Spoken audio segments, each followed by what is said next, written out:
occurring evenly, that is called the sign of serenity.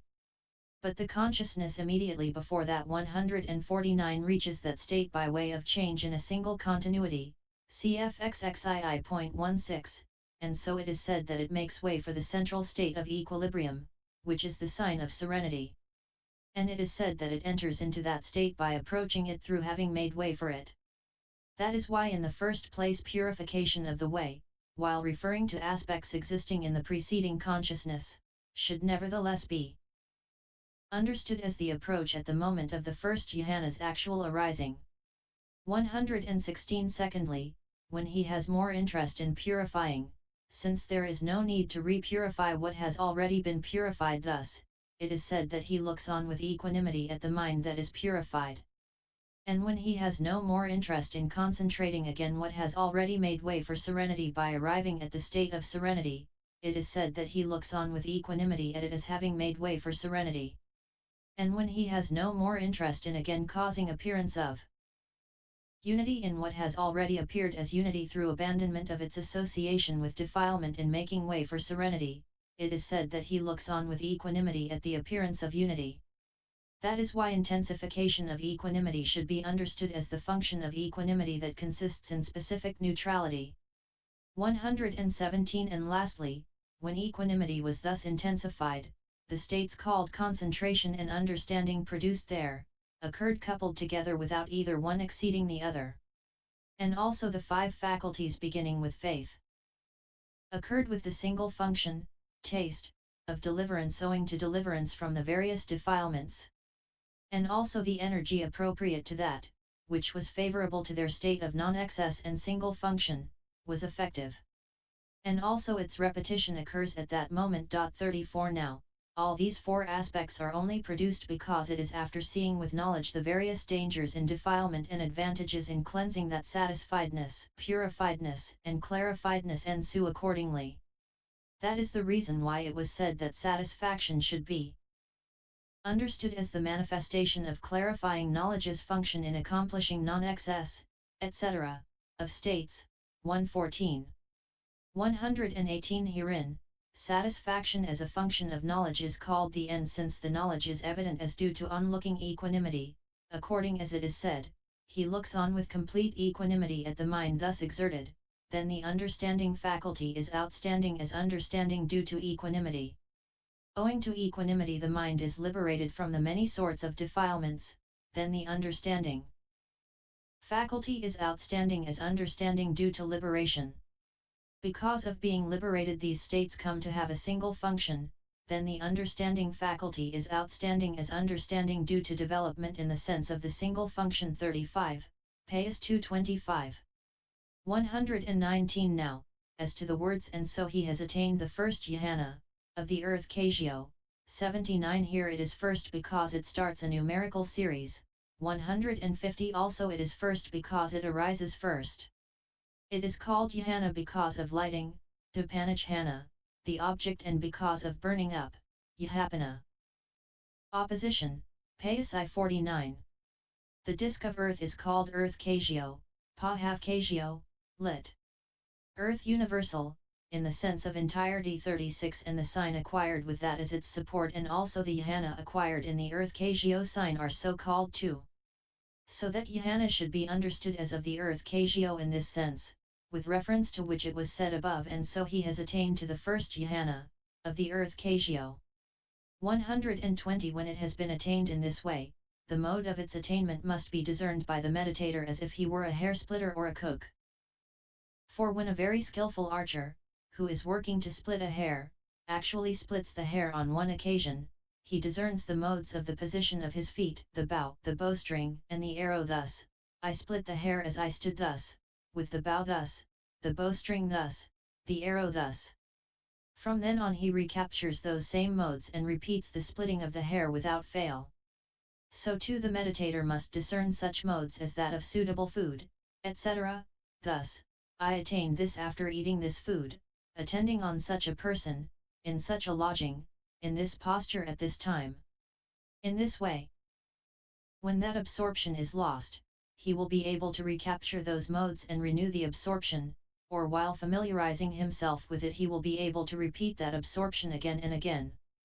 121 And just as when a skilled cook is serving his employer, he notices whatever he chooses to eat and from then on brings only that sort and so obtains a reward, so too this meditator discerns such modes as that of the food, etc., at the time of the attaining, and he recaptures them and reobtains absorption each time it is lost. So he must discern the modes as a hair splitter or a cook does.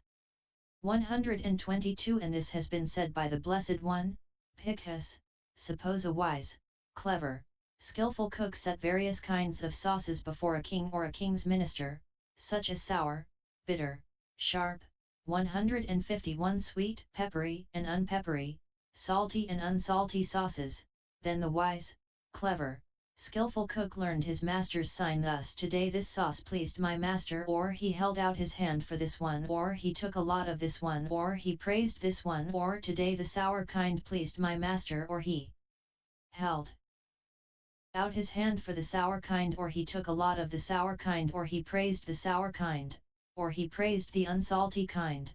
Then the wise, clever, skillful cook is rewarded with clothing and wages and presents. Why is that? Because that wise, clever, skillful cook learned his master's sign in this way. So too, Paþis, here a wise, clever, skillful bhikkhu dwells contemplating the body as a body. He dwells contemplating feelings as feelings, consciousness as consciousness, mental objects as mental objects, ardent, fully aware and mindful, having put away covetousness and grief for the world. As he dwells contemplating mental objects as mental objects, his mind becomes concentrated, his defilements are abandoned. He learns the sign of that. Then that wise, clever, skillful bhikkhu is rewarded with a happy abiding here and now, he is rewarded with mindfulness and full awareness. Why is that? Because that wise, clever, skillful bhikkhu learned his consciousness's sign, SV 151-52. 123 And when he recaptures those modes by apprehending the sign, he just succeeds in reaching absorption, but not in making it last. It lasts when it is absolutely purified from states that obstruct concentration. 124 When a bhikkhu enters upon a jhana without first completely suppressing lust by reviewing the dangers and sense desires, etc., and without first completely tranquilizing bodily irritability 37 by tranquilizing the body, and without first completely removing stiffness and torpor by bringing to mind the elements of initiative, etc., 55, and without first completely abolishing agitation and worry by bringing to mind the sign of serenity, etc., 152 And without first completely purifying his mind of other states that obstruct concentration, then that bhikkhu soon comes out of that jhana again, like a bee that has gone into an unpurified hive, like a king who has gone into an unclean park. 125 But when he enters upon a jhana after first completely purifying his mind of states that obstruct concentration, then he remains in the attainment even for a whole day, like a bee that has gone into a completely purified hive, like a king who has gone into a perfectly clean park. Hence the ancients said, so let him dispel any sensual lust, and resentment, agitation as well, and then torpor, and doubt as the fifth, there let him find joy with a heart that is glad in seclusion, like a king in a garden where all and each corner is clean. 126 So if he wants to remain long in the jhana, he must enter upon it after first purifying his mind from obstructive states.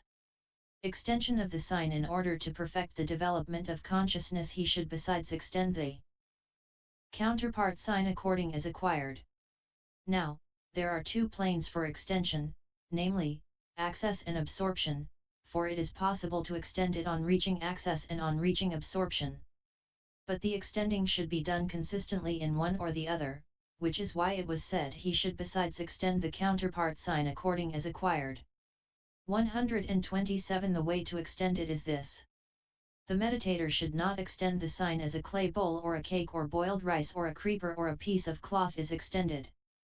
He should first delimit with his mind successive sizes for the sign, according as acquired, that is to say, 1 finger, 2 fingers, 3 fingers, 4 fingers, and then extend it by the amount delimited, just as a plowman delimits with the plow the area to be plowed and then plows within the area delimited, or just as bhikkhus fixing a boundary first observe the marks and then fix it.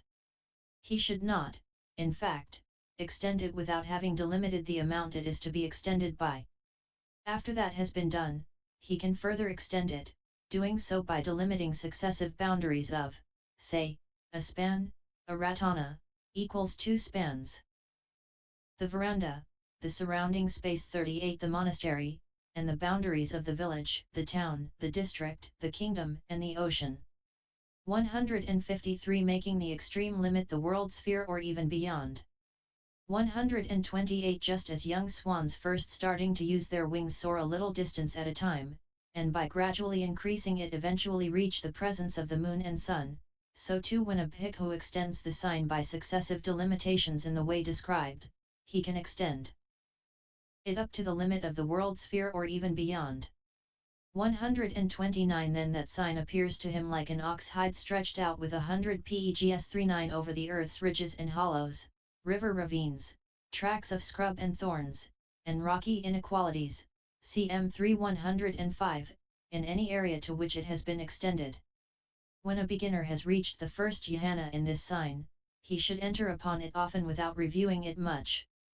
For the first jhana factors occur crudely and weakly in one who reviews it much. Then because of that they do not become conditions for higher endeavor. While he is endeavoring for the unfamiliar higher jhana he falls away from the first jhana and fails to reach the second. 130 Hence the Blessed One said, Bhikkhus, suppose there were a foolish stupid mountain cow, with no knowledge of fields and no skill in walking on craggy mountains, who thought, what if I walked in a direction I never walked in before, ate grass I never ate before, drank water I never drank before, and without placing her forefoot properly, she lifted up her hind foot, then she would not walk in the direction she never walked in before or eat the grass she never ate before or drink the water she never drank before, and also she would not get back safely to the place where she had thought, what if I walked in a direction I never walked in before, drank water I never drank before. Why is that? Because that mountain cow was foolish and stupid with no knowledge of fields and no skill in walking on craggy mountains. So too, Bhikkhus, here is a certain foolish stupid bhikkhu with no knowledge of fields and no skill. Quite secluded from sense desires, secluded from unprofitable things, in entering upon and dwelling in the first jhana, which is accompanied by applied thought and sustained thought with happiness and bliss born of seclusion, he does not repeat, develop or cultivate that sign or properly establish it. He thinks, what if with the subsiding of applied and sustained thought I entered upon and dwelt in the second jhana, which is, with happiness and bliss born of concentration. 154 He is unable with the subsiding of applied and sustained thought to enter upon and dwell in the second jhana, which is, with happiness and bliss born of concentration. Then he thinks, what if, quite secluded from sense desires, secluded from unprofitable things, I entered upon and dwelt in the first jhana, which is, with happiness and bliss born of seclusion. He is unable, quite secluded from sense desires, secluded from unprofitable things, to enter upon and dwell in the first jhana which is, with happiness and bliss born of seclusion. This bhikkhu is called one who has slipped between the two, who has fallen between the two, just like the foolish stupid mountain cow. With no knowledge of fields and no skill in walking on craggy mountains. A4 418-19. 131 Therefore he should acquire mastery in the 5 ways first of all with respect to the first jhana. Herein, these are the 5 kinds of mastery: mastery in adverting, mastery in attaining, mastery in resolving, steadying the duration, mastery in emerging, and mastery in reviewing. He adverts to the first jhana where, when, and for as long as he wishes, he has no difficulty in adverting, thus it is mastery in adverting. He attains the first jhana where he has no difficulty in attaining, thus it is mastery in attaining. Paþis I 100, and all the rest should be quoted in detail. XXIII.27. 132 The explanation of the meaning here is this. When he emerges from the first jhana and first of all adverts to the applied thought, then, next to the adverting that arose interrupting the life continuum, either 4 or 5 impulsions impel with that applied thought as their object. Then there are 2 life continuum consciousnesses. Then there is adverting with the sustained thought as its object and followed by impulsions in the way just stated. When he is able to prolong his conscious process uninterruptedly in this way with the 5 jhana factors, then his mastery of adverting is successful. But this mastery is found at its acme of perfection in the Blessed One's twin marvel, Paþis I 125, or for others on the aforesaid occasions. There is no quicker mastery in adverting than that. 133 The Venerable Mahamoggalana's ability to enter upon jhana quickly, as in the taming of the royal Naga serpent Nandopananda, 12.106f, is called mastery in attaining. 134 Ability to remain in jhana for a moment consisting in exactly a finger snap or exactly 10 finger snaps is called mastery in resolving, steadying the duration. Ability to emerge quickly in the same way is called mastery in emerging. 135 The story of the elder Buddharakkhita may be told in order to illustrate both these last. 155 8 years after his admission to the community, that elder was sitting in the midst of 30,000 bhikkhus possessed of supernormal powers who had gathered to attend upon the sickness of the elder Maharohanagata at Thirambatala.